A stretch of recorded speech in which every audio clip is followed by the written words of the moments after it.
Welcome to the Love Your Inner Athlete podcast, your go-to source for all things mental fitness in sports. Whether you're an athlete, coach, or parent, you will learn as you join us to dive into inspiring conversations with those who have worked to develop their mental fitness. You will hear from people who have put in the work as either an athlete, coach, or a parent. In each episode, we bring you discussions and expert insights on developing resilience, focus, and mindset. Discover the concepts of mental fitness and learn how to use it to create consistent, durable confidence in both sports and life. I'm your host, Hans Schulste. Let's get started. Welcome to the Inner Athlete podcast, where we talk all things mental fitness. Today, I'm pleased to be joined by Ken Pauly, longtime coach at Benilde St. Margaret's boys hockey.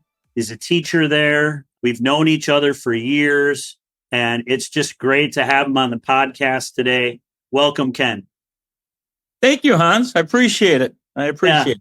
Thanks for being here. So tell the listeners, viewers, how long you've coached. I've coached high school hockey for about 37 years, but I've been coaching, whether it's youth hockey or youth football. It's probably basically it's 40 total. 40 total, double the more years than the age of the players you coach. Yes. Yeah. So thank you for that. I appreciate that. Hey, dude, we're both old. So, yes. But I think you're quite a bit older than me. Oh, no question. Or at least you look that way. So speaking of your long time coaching, right? Mm-hmm. How has your approach changed over those 40 years? I'd like to think that I had a pretty good foundation coming in, Hans, but I think so I think I had some pretty dang good values coming in, but at the same time, I just think that it's gotten more, for lack of a better word, more holistic in terms of, when you come in thinking that it's about, the X's and the O's and being able to tell a kid what angle to have his stick and those sorts of things. And those are the things that you think as a coach coming in that you really, really, really have to learn. And you realize there's just so much more to that. And I think I kind of understood some of that stuff coming in. I think it's kind of more of intuitive that way. But I always felt I was kind of weakest in some of the technical aspects of the game, and just wanted to I thought that I had to kind of build my knowledge there. But I think the longer I've done it, that stuff's the easy part. And so, how important the relationships are, and just basically just understanding who these kids are as people. I think that, and the weight of what you say, the weight of what you do. I think I basically every year I coach, I'm more cognizant of that. So how has being a coach and an educator changed you or impacted you? If anything, I think it's made me, made me more sympathetic, more empathetic. Because you have all those kids that come through your classroom, and all those kids that come through your locker room, in all shapes and sizes and different issues and all that, and it's like I've always felt the individuals, who's ever in front of me, I've always felt that they're pretty dang important. But I've just been exposed to so many different types of personalities and situations, and your heart bleeds for the kids who struggle and have difficulties. That piece changes you quite a bit. Yeah. So you've won three state championships, if I remember correctly, right? Yep. Yeah, two Class A1 AA. Yep. So the best teams that you've coached, what did they have that the others maybe didn't? Other than the obvious, you better have some talent. Yeah. And that's true, but there's a separator, and that's usually that you look at the character of the team. And the first word that came in my mind when you asked that, Hans, was leadership. It was just leadership. And I look at the very best teams I've had, and some of the best teams I have never been to the state tournament, just been great teams.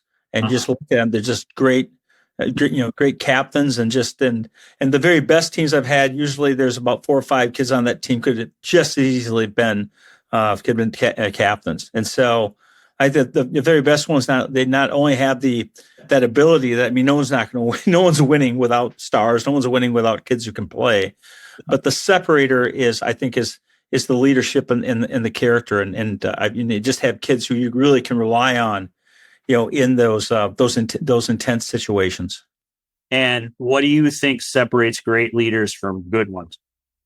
They're not just worried about themselves. They are concerned with the collective. They are concerned with the locker room. They're not just worried about, it doesn't mean they don't have high individual goals. And it doesn't mean that, but they understand the concept of the team, and they basically want to bring everyone with them. That's what separates the average from the good and the good from the great. They're your best coaches. I actually think your captains, your leaders on your team, as much as I believe it's imperative to have great assistant coaches, and I do, I think the leaders on your team are more important than your assistant coaches. So you've been doing this a long time. I would imagine that you have some favorite parts of coaching. What would you say they are? The thing that I love the most about it's just that concept of a team. I just, being on a team and just creating that and creating that team culture, and I think that's the piece. There's just that feeling of being with the folks who have a common love for the game and a common goal that they want to basically work towards, and when you finding people you share something in common with, I think we all are looking for that. And the great thing is when you have a team game like hockey, you have a bunch of people come basically, hey, yeah, you know what, we love this game, but we also have high goals. We have a lot of things in common.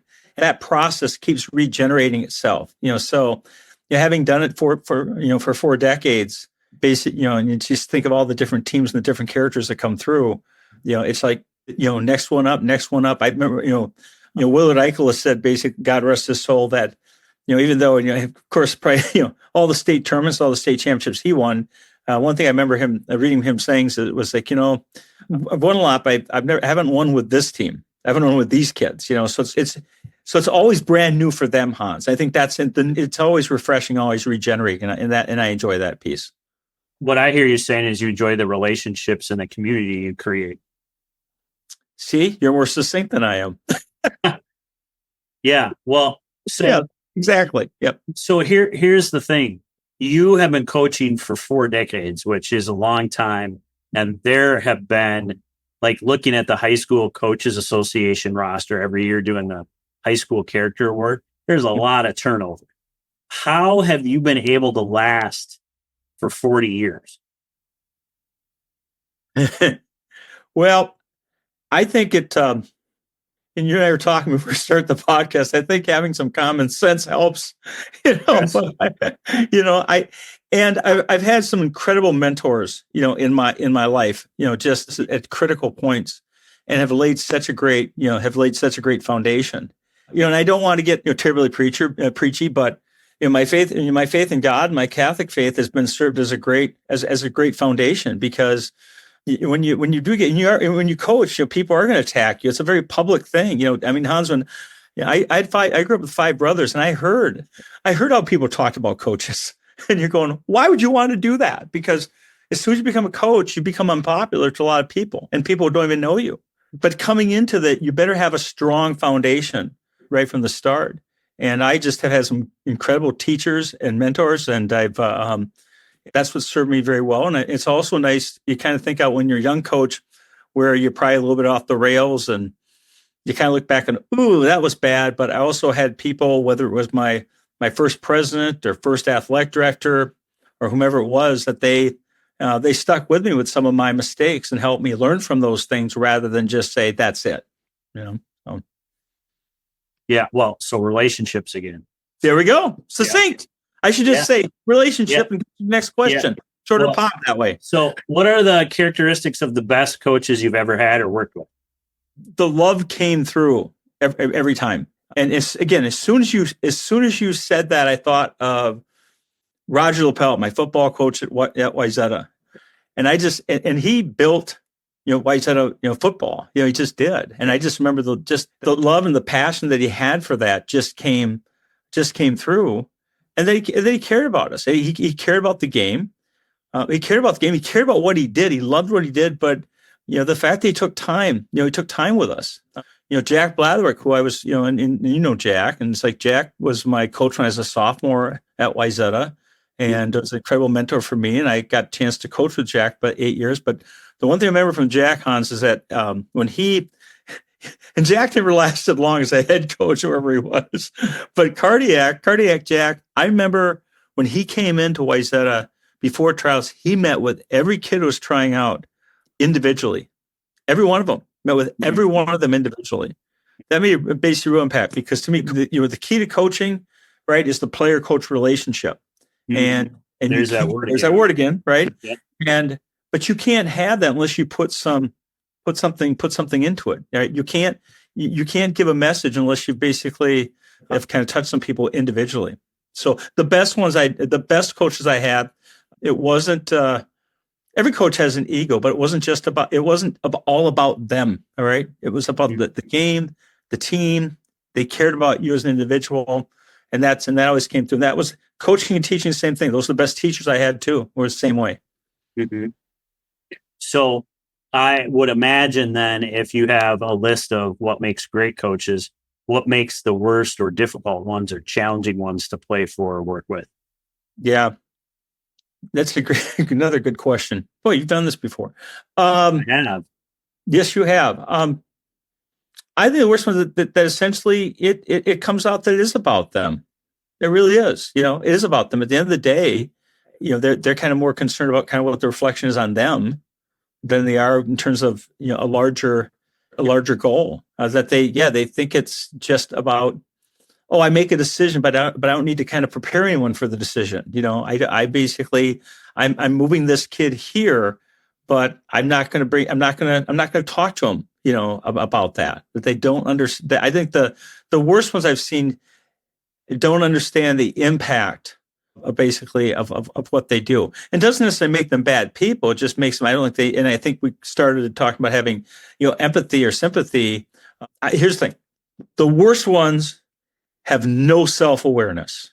They have no self-awareness. If I was ever an athletic director, and I wouldn't want to be an athletic director, if I was meeting with basically Hans So said on a questionnaire, how do I figure out self-awareness scale on the people I'm hiring? Yeah, right. Well, like the stories we were telling before, lack of self-awareness. Yes. Yeah. Let's turn to a little bit of the story about like how we really got to know each other really well. Was 2012, and you had a player, Jack Jablonski, get hit from behind in a JV hockey game, and unfortunately hurt his vertebrae. It was a real serious injury for him and had a real big impact on your program. Can you talk a little bit about that season and what do you remember about that when it first happened? When it first happened, when again, you never, you wake up in the morning and it's the most impactful year of my life that I wish never had happened.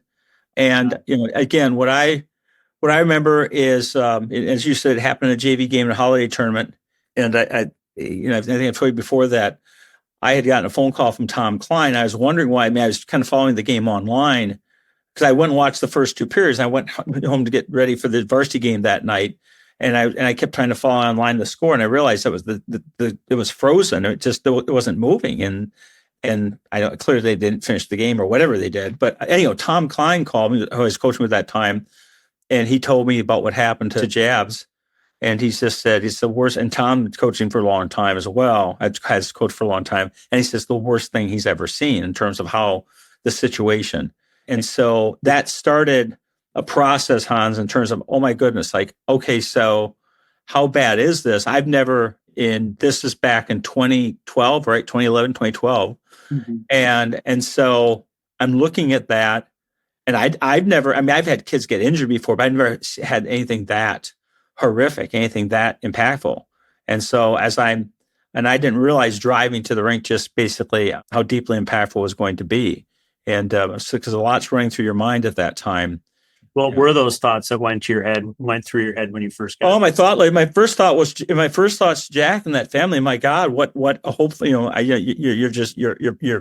you're thinking, praying hard, or what you want to call it, right? And saying, oh gosh, I hope he's okay. All right. You're just hoping it's all just precaution. I have no idea what the level is. So that's the number one. You're thinking about the kid. You're thinking about getting support for him right away, and the family, because that's the thing. What's important right now, and then you're thinking about your team and what the impact is going to be impact on the team as well, because we had you like, and we'll kind of get to this, but you had two tracks, right? You had Jab and you had our team. Yeah. Well, we were playing, we had a championship with Maple Grove that night. So as a coach, you're thinking that. And again, if I had any inkling, Hans, how serious it was, that wouldn't even been a thought in my mind, but it was at that time. Well, and I remember you have said that there was like two tracks you could have gone on during that time, the Jack track and the Benilde track or the hockey track. Mm-hmm. And can you say more about what you mean by that? Very early on in the process, I did adopt that because, the Jack track, the Jablonski track was okay. You have this kid with this, horrible injury, and it's life-changing, and it's beyond hockey. It's beyond the scope, of what we're doing. But then we still have a season that we have to get through. And of course, and we'll talk about when you came in, but that's, you're sitting here saying, okay, we got these two things, and you're trying to keep them. I wanted to keep them as separate as much as possible, because I saw one as a lot more.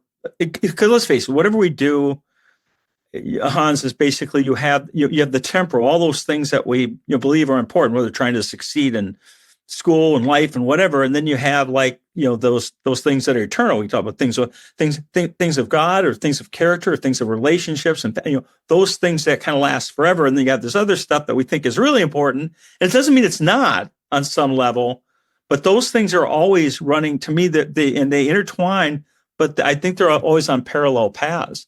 And so I think at this point, that's essentially how I was thinking about, okay, what do we do to get Jack what he needs?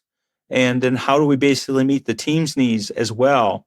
And because I didn't want to, and I knew, I did know, I had enough awareness, for better or for worse, and I say with no judgment whatsoever, Hans. I've seen enough where you have a kid on a team who's been injured, who is sick or is terminal, and they're dedicating the season to him, and they're carrying the jersey with them. And that's okay. I mean, like I say, with no judgment, but I never was ever comfortable with that, because I felt like, well, I don't want to use that as a motivational tool, What happens if you lose then? Yeah. It's like, oh yeah, we're trying to honor him, right? We're trying to honor him. But my thing right from the start is like, oh great, oh yeah. So even we go on the magic carpet ride and we win, great, we win the championship. But Jack still is in his situation. That has not changed. And I know there was a kid from Shakopee. Was it the Hope Bennington, I think it was, who'd gotten hurt? Yep. I think so. And I remember talking to Justin Koffenberger, who actually was the person who founded the sports engine empire. But Justin was a captain at Shakopee at that time. And Justin said something to me that year. He said, once the Stanley Cup leaves the room and all the NHL players and all the people that come to visit, once they left, he's still there. Yep. Right? Now what? Right. Well, So one of the things I remember in working with a lot of your kids was that the chapel was a really tough day, because that's the day that the kids found out Jack wouldn't recover. What do you remember about that? Yeah, it's an incredibly emotional day. I because up to that point, you're hopeful, because there's never a final answer until there's a final answer. And they had to wait for the swelling to go down to see the extent of the injury and all those things.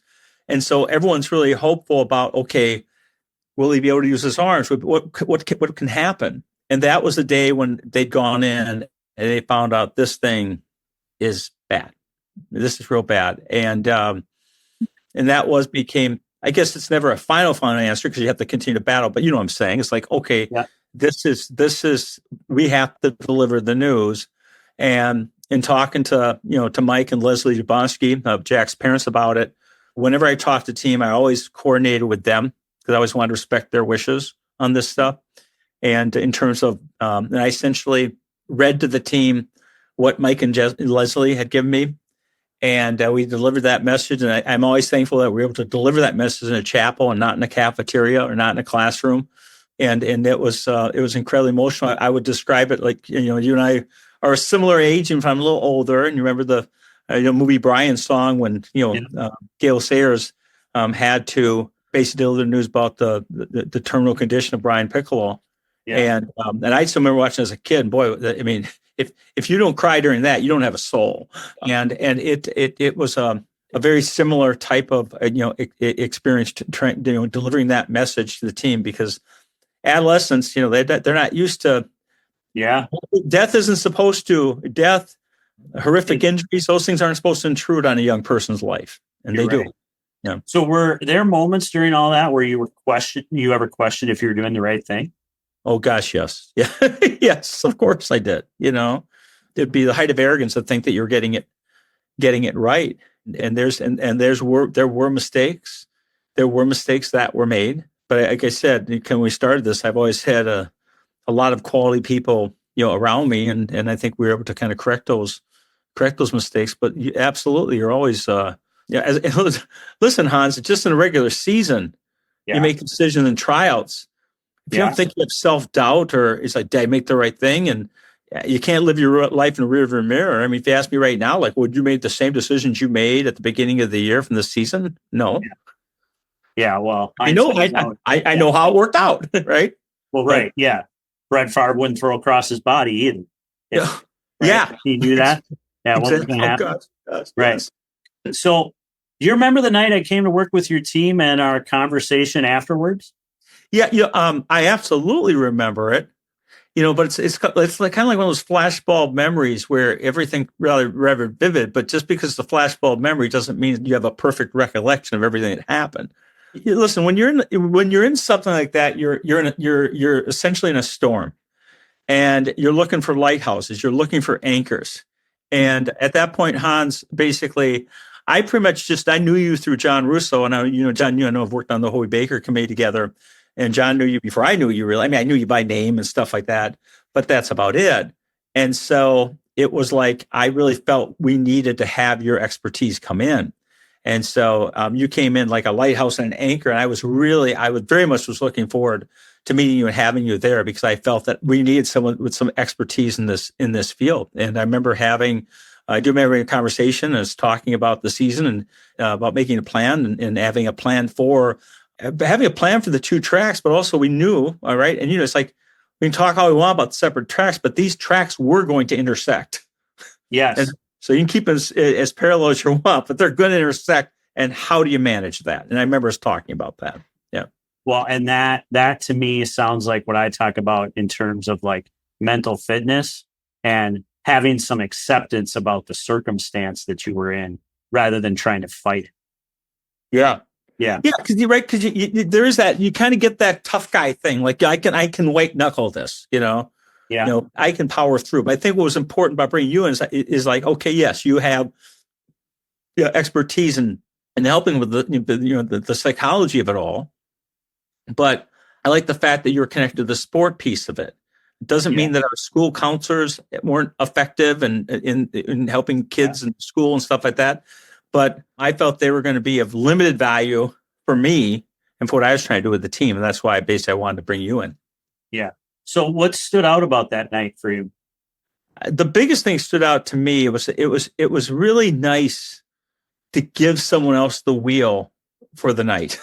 Wow. I felt right? You gave me, I didn't realize you were giving me the wheel that night, but which I know is big for you. Yeah. Yeah. But you know what? But just to kind of sit back and just be kind of one of the teams that, okay, let's have Hans kind of walk us through some of this stuff. And it's, you talk about teachable moments and people being dialed in. That's as quiet as a group of high school kids will be in terms of, and quiet in a good way. I think they were very dialed into what you were. And so I remember that. I remember basically playing I forget what's the game. It's the numbers game or whatever. Well, we played some sort of game and competing. Yeah. And again, it was so simple. It was profound. And so that I certainly remember that. And as I said before, to me, I'm surprised, but I'm pretty emotive guy. You were just very much a calming presence. Those are the things that stand out most. And I remember other times that we've talked about it. Like life had kind of prepared me for situations like that in a lot of different ways. But like my wife's uncle had the year before something happened, and he said he didn't want people to like put their lives on hold just for him. Yes. Oh, I absolutely remember you telling the story. And that was like, I was like, you were saying, and he basically, he was very pointed with you about that. Yes. He was Yes. insistent Well, upon. and the other thing that I don't know if I told you this or that we've talked about this, but like that happened in Wisconsin, in like a small town in Wisconsin. And then he was at North Memorial. So his kids and his wife stayed at our house during that whole time. So Wow. like I saw it up close and personal. And I actually remember coming home from a Hobie Baker meeting and them finding out that he wasn't going to walk again. Mm. And after I comforted her, I had a great big puddle on my blue button down shirt of tears. So sometimes, life prepares you for things and you don't even know that what it's preparing you for, That's which I would guess, you know what? I would guess that both of us could say the same thing about that experience. yeah, yeah. Yeah. So what would you tell a coach or a team that might be going through some kind of a similar type thing? Do not go alone. Number one, people are there. People are there to help. There are professionals there. You're there to help, and so don't feel like you have to do it by yourself. I remember I had a lot of people reach out to me. Jack Parker, the great BU coach. Yeah. Obviously went through that with Travis Roy, right? And Yeah. so Jack called me a couple times, and again, it's not like Jack was telling me a lot of stuff but it was just comforting, right, to talk to someone who's been through it, and a lot of that stuff was such. Believe me, I mean, life was happening like it was going like a freight train every day when that happened, and so a lot of the particulars become a blur, Hans. But there are people, like Jack Parker, who was very willing to give out his cell and help out. There, basically, find someone like Hans to help you, to help you out. Rely on your campus minister and the people who are around you, because you cannot. We've started this conversation talking about it's a team game. Well, when the team's in crisis, you need a team to deal with it. Yeah. You can't by yourself. You can't. That's true.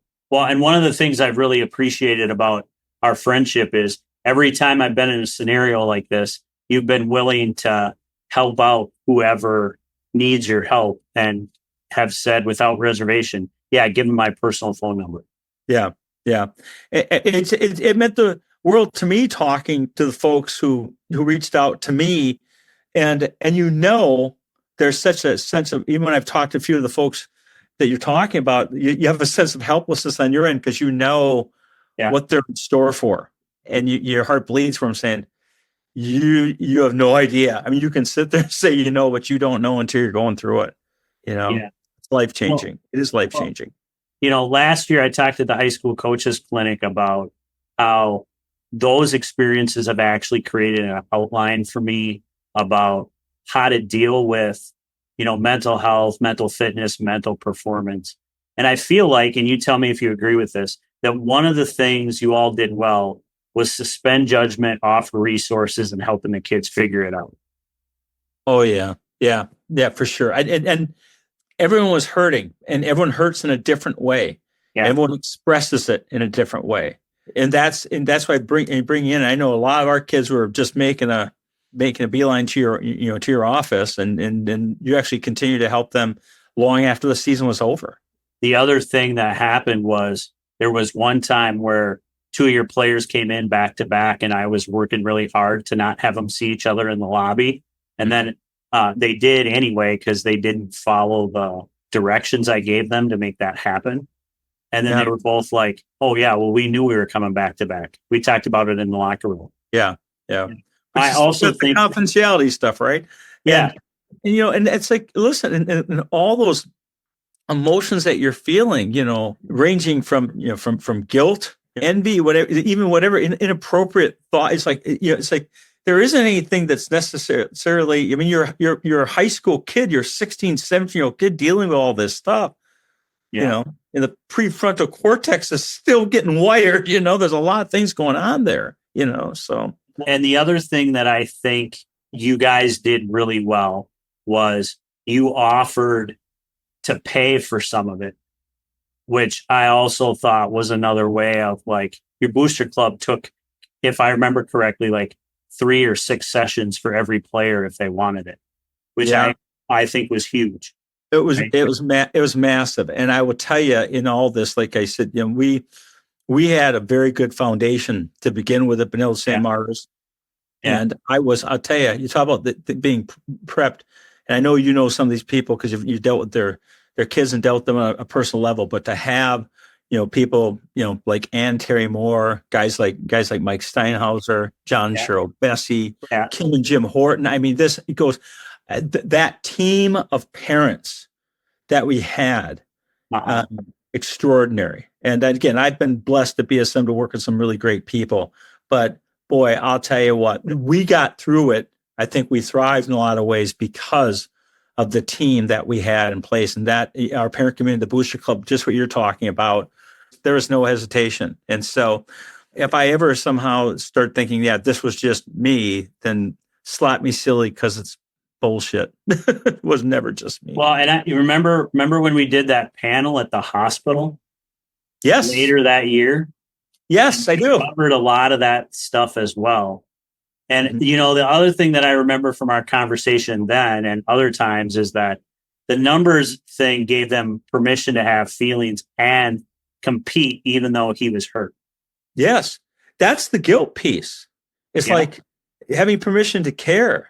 It's like your uncle telling you, hey, you've got to live your life. Don't let this define you or whatever. It's like you're saying, listen, I mean, you can still win and not, feel guilty about that. All right. That's the nature of life. And believe me, that's the point, in some of my emotional depths of that year, it's just like, who cares? You just want to just stop. It's like, it doesn't matter. Well, and do you feel like that came to a head that night you played Moorhead? Yeah.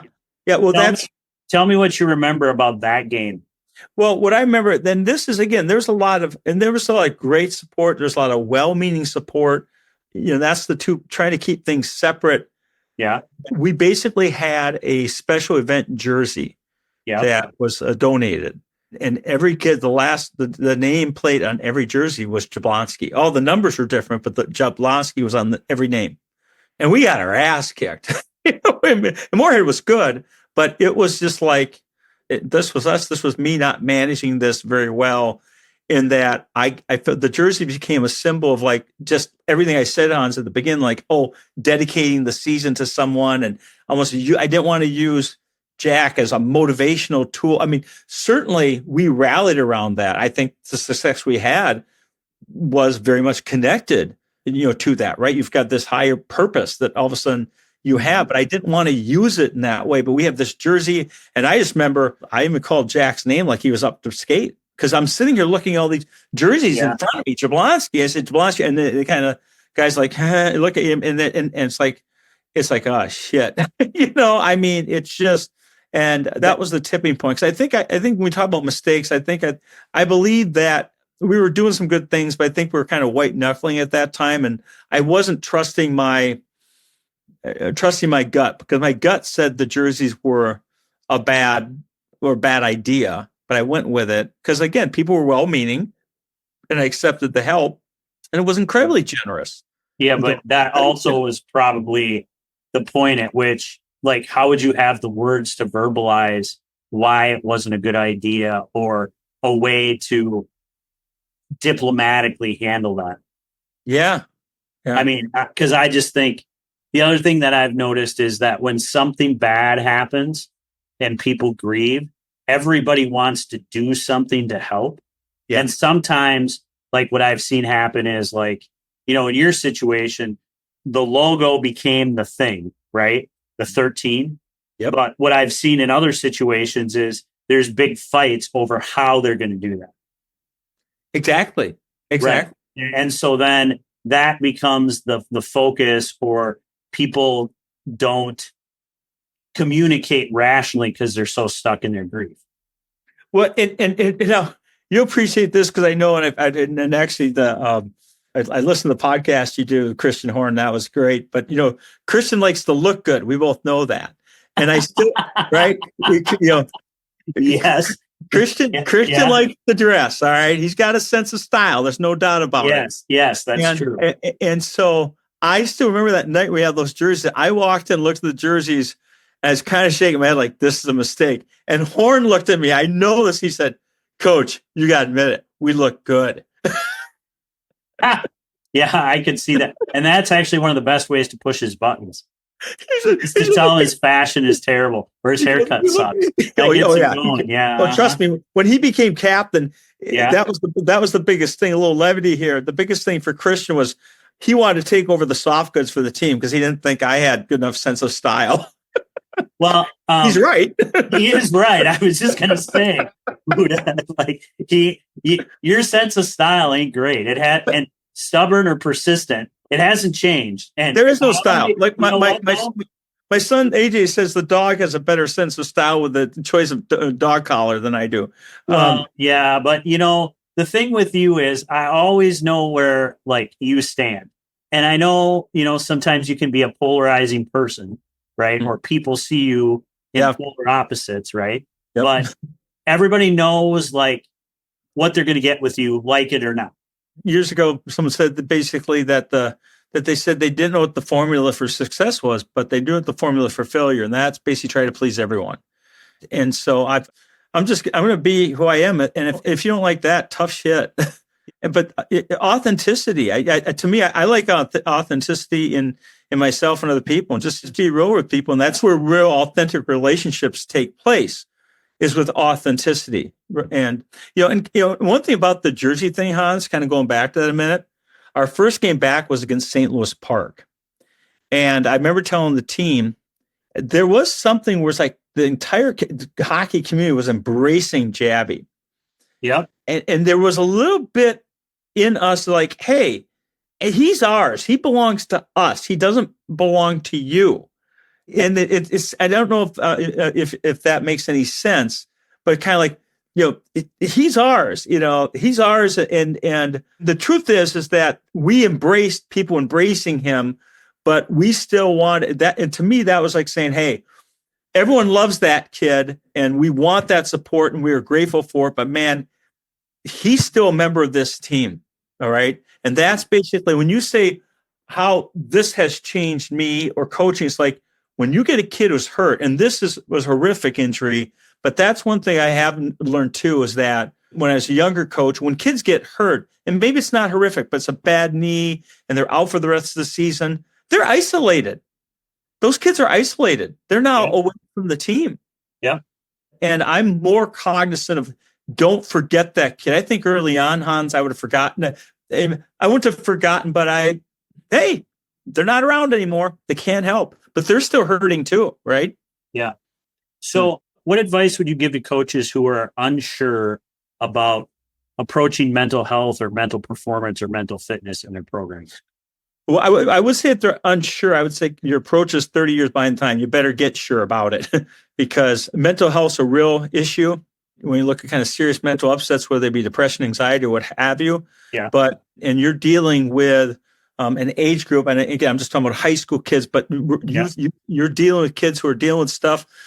Every generation has its challenges. And it's not just, the negative. You can use this for the positive, right? To have, we're talking about successful living. We're talking about being a well-adjusted person and that there's wisdom there. There's knowledge there. And as a coach, we're all looking for the edge, and you can't be an expert in everything. And having someone who has some training in that and has some advice in that, I think you need to embrace that. So you've seen me present numerous times over the years. Yeah. What are some of your key takeaways from the things I've talked about? Well, a few things. Number one, I know that you've always been, because having worked with you and watching, I know you worked with our girls team this year as well. And I know they enjoyed that. And those kids had a great year and a great experience. But you work with the coach and just say, hey, I'm not going to come here and tell you what your goals are. It's like, you've got to work with me on it.